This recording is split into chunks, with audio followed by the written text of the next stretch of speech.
नमस्कार, मेरा नाम है श्वेता पंत और स्वागत है आपका उत्तराखंड दर्शन में। उत्तराखंड में नगर निगम चुनाव की तारीख नजदीक आती जा रही है, जिससे नगर निगम चुनाव की तैयारियां स्पीड पकड़ चुकी हैं। अगर हम हल्द्वानी नगर निगम सीट की बात करें तो इस बार बराबरी की टक्कर में चल रही है कांग्रेस पार्टी और भाजपा। इससे पहले कई बार चुनाव में इस तरीके से हुआ है, इस तरीके की कंडीशंस बनी है कि पहले ही समझ में आ जाता है कि ये प्रत्याशी इस बार सीट निकाल लेगा। लेकिन ललित जोशी और गजराज सिंह बिष्ट में जो एक टकराव है या जो इस बार का कंपटीशन है वो बिल्कुल बराबरी का है। तो आज कुछ ऐसे पहलुओं पे नज़र डालते हैं जिससे किसी पार्टी को फ़ायदा हो रहा है, किसी पार्टी को नुकसान हो रहा है। हमें देखने को ये भी मिल रहा है कि कई ऐसे मेंबर्स हैं पार्टी के जो एक पार्टी छोड़कर दूसरी पार्टी में जा रहे हैं। वैसे तो एक पार्टी छोड़कर दूसरी पार्टी नहीं कहना चाहिए, कहना ये सही होगा कि कांग्रेस छोड़कर भाजपा में जा रहे हैं। तो ऐसे नामों पे भी बात करेंगे। तो सबसे पहले हम बात करते हैं कि कुछ ऐसे प्रत्याशी जिन्होंने पहले अपनी दावेदारी सामने रखी मेयर सीट के लिए हल्द्वानी में और उसके बाद नाम वापस ले लिया। इससे किस पार्टी को फायदा हुआ, इस पर बात करते हैं। सबसे पहला नाम है रुपेंद्र नागर का। रुपेंद्र नागर शिवसेना के नेता हैं और इन्होंने निर्दलीय प्रत्याशी के रूप में अपना नाम आगे रखा था, जिससे भाजपा को खतरा बन रहा था। लेकिन उन्होंने जब से अपना नाम वापस लिया है तो गजराज सिंह बिष्ट के लिए एक बहुत अच्छी खबर है ये, और उनकी जो एक तरीके से सीट है वो क्लियर हो गई। जो एक उनके लिए रुकावट थी वो क्लियर हो गई कि जो लोग अगर कन्फ्यूज़न में आते तो रुपेंद्र नागर के नाम से, गजराज सिंह बिष्ट के नाम से वो कन्फ्यूज़न क्लियर हो गया। दूसरा बड़ा नाम जिन्होंने अपना नाम वापस लिया वो है शोएब अहमद। शोएब अहमद सपा से उन्होंने अपनी दावेदारी रखी थी और माना जा रहा था कि कांग्रेस के ललित जोशी के लिए सबसे बड़ा खतरा शोएब अहमद है, क्योंकि जो मुस्लिम वोटर्स हैं उनके वोट काटने की क्षमता रखते हैं शोएब अहमद। लेकिन उन्होंने भी अपना नाम वापस ले लिया, जिसके बाद से हल्द्वानी में सपा की तरफ से कोई भी दावेदारी इस बार नहीं है। अब शोएब अहमद थे लेकिन उन्होंने नाम वापस ले लिया, तो अब कोई भी दावेदारी नहीं है। जिसके बाद खबरें तो ये भी आ रही हैं कि मतीन सिद्दीकी जो सपा के एक बड़े नेता हैं, उन्होंने अखिलेश यादव को पत्र लिखा इसलिए कि शोएब अहमद के खिलाफ कार्रवाई की जाए, क्योंकि जब से उन्होंने अपना नाम वापस लिया है हल्द्वानी में सपा का कोई भी दावेदार नहीं बचा।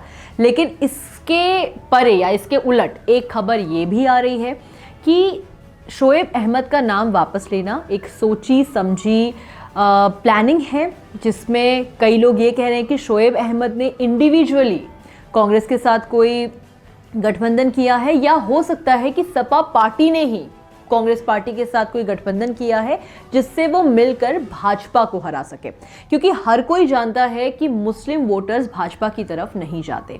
ये सिर्फ हल्द्वानी उत्तराखंड की बात नहीं है, ये ओवरऑल इंडिया की है कि मुस्लिम वोटर्स बहुत ही कम परसेंटेज में हैं जो भाजपा को वोट करते हैं। मैक्सिमम वोट जाते हैं कांग्रेस पार्टी को ही। तो अगर शोएब अहमद हट गए हैं तो अब जो मुस्लिम वोटर्स हैं उनके पास सिर्फ एक चेहरा बचता है, वो है ललित जोशी का।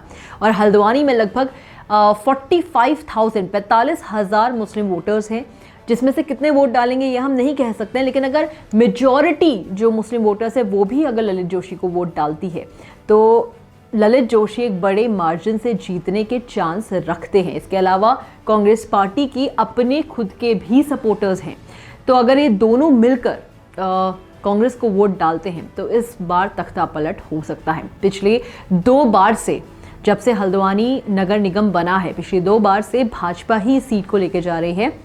लेकिन इस बार हम कुछ चेंज देख सकते हैं और ये बात सामने आ भी रही है। अदरवाइज जिस तरीके से राजनीतिक एक हवा चलती है उसमें क्लियर होने लग जाता है कि ये प्रत्याशी आगे चल रहा है, ये प्रत्याशी पीछे चल रहा है। लेकिन इस बार चाहे हम रैलियां देखें, डोर टू डोर कैंपेन देखें, यूं तो बराबरी में चल रही हैं दोनों की दोनों चीज़ें, लेकिन कहीं ना कहीं इस बार दोनों चेहरों में ललित जोशी का जो एक इम्पैक्ट है हल्द्वानी में वो जोर पकड़ रहा है। खैर, कहा कुछ नहीं जा सकता जब तक रिजल्ट आ नहीं जाते। 23 तारीख को चुनाव होने हैं, ये 10-15 दिन बहुत हैं कुछ भी पलटने के लिए। वो तो कांग्रेस की तरफ भी पलट सकती हैं चीज़ें और भाजपा की तरफ भी पलट सकती है, लेकिन हम सिर्फ पहलुओं की बात कर रहे हैं। इसके अलावा भाजपा की क्या रणनीति चल रही है? देखिए, भाजपा इस बार डरी हुई है। भाजपा को ये तो पता है कि कांग्रेस इस बार स्ट्रांग है हल्द्वानी नगर निगम सीट के लिए, तो उसके लिए भाजपा ने कुछ पैंतरे अपनाए हैं, जिसमें सबसे बड़ा पैंतरा तो ये है कि कांग्रेस के कुछ बड़े नेता अपनी पार्टी से इस्तीफा देकर भाजपा में आए हैं। तो सबसे पहले हम उनके नाम आपके सामने रखते हैं, और आप लोग को पता भी होगा इसके बारे में कि सब 3 ऐसे बड़े नाम आ रहे हैं मेजरली। तो सबसे बड़ा नाम आ रहा है जो पूर्व प्रदेश उपाध्यक्ष हैं कांग्रेस के, मथुरा दत्त जोशी का, जो कांग्रेस छोड़कर भाजपा में आ चुके हैं। दूसरा नाम है पिथौरागढ़ के पूर्व पालिका अध्यक्ष जगत सिंह खाती का, जो भी भाजपा ज्वाइन कर चुके हैं। और तीसरे सबसे बड़ा नाम है अल्मोड़ा के बड़े नेता हैं बिट्टू कर्नाटक, वो भी कांग्रेस छोड़कर भाजपा ज्वाइन कर चुके हैं। इसके अलावा रेणु जोशी एक ऐसा नाम है जो हल्द्वानी में सामाजिक कार्यकर्ता और एक शिक्षिका के रूप में जानी जाती हैं, उन्होंने भी कांग्रेस से इस्तीफा देकर भाजपा ज्वाइन कर लिया है। इतना ही नहीं, गजराज सिंह बिष्ट की रैली में जाकर उनको आशीर्वाद भी दे चुकी हैं रेणु जोशी। तो कुछ इस तरीके का एक चुनावी माहौल अभी हल्द्वानी में चल रहा है। लेकिन देखिए, भाजपा का जो ये एक तरीका है कि आप दूसरी जो कांग्रेस पार्टी है उसके जो मेंबर्स हैं, सदस्य हैं, उनको आप अपनी पार्टी में लेके आते हैं, इससे कार्यकर्ताओं के बीच एक सवाल उठता है, या लोग, आम जनता भी ये सवाल पूछती है कि इससे पार्टी को क्या फ़ायदा होगा, इससे भाजपा को क्या फ़ायदा है। क्या भाजपा को अपने कार्यकर्ताओं पे भरोसा नहीं है कि वो कांग्रेस के जो बड़े नेता हैं उनको अपनी जो पार्टी है उसमें शामिल कर रहे हैं, या फिर इससे उलट हम ये भी कह सकते हैं कि ये कांग्रेस को तोड़ने का एक तरीका है, कांग्रेस को ये दिखाने का कि हम लोग एक सबसे स्ट्रांग पार्टी हैं, चाहे उत्तराखंड की बात की जाए, हल्द्वानी की बात की जाए या भारत की बात की जाए, या तो ये एक तरीका है। लेकिन देखिए, इससे कांग्रेस को कितना असर पड़ेगा, या क्या सच में इन पैंतरों से कांग्रेस का मनोबल टूट रहा है, ये तो सोचने का मुद्दा है। क्योंकि जब हम प्रत्याशी को देख रहे हैं, जब हम ललित जोशी को देख रहे हैं और हम गजराज बिष्ट को देख रहे हैं, तो टक्कर बराबरी की है।